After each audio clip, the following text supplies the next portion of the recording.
السلام عليكم. ولاء عبد العزيز معاكم، صاحبة ومؤسسة بيوتي سنتر بكار، وجاية أرد النهاردة على قلق شديد بيجي للبنات مع استخدام الحرارة في المعالجات. ودايما السؤال اللي بيسألوه: هل المعالجة الحرارية، المعالجة اللي أنا هعملها سواء كانت بروتين أو تريتمنت أو الكلام ده، لازم يكون فيها حرارة؟ دايما السؤال، بحس ان هم قلقانين جدا من موضوع الحرارة. انا عايزة اوصل لهم ان الحرارة ده مكمل لمنظومة التريتمنت اللي انا بعملها، ما هياش اساسي.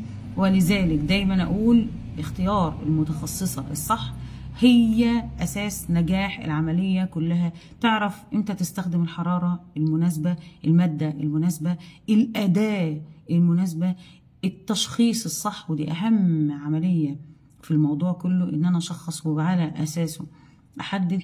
بس حبيت اقول لكم ان معظم انواع الفرد الخطر زي البوتاس والجلات والفرد الثانوي بيتم اساسا شرطه الرئيسي بدون حرارة، حتى ولو كان مجرد بنيه حراري. اذا الخطر تم كامل بدون حرارة. فموضوع قلق البنات من الحرارة قلق، يعني قلق مش مبرر ومش في مكانه. بالعكس، هي الفكرة كلها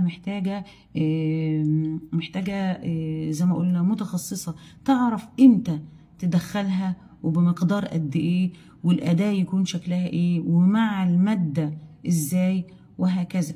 تمام.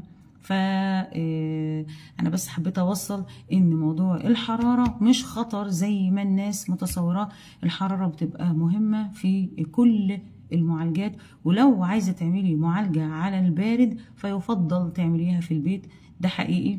طبعا في متخصصات بيزعلوا من الكلام ده، بس هي دي الحقيقة.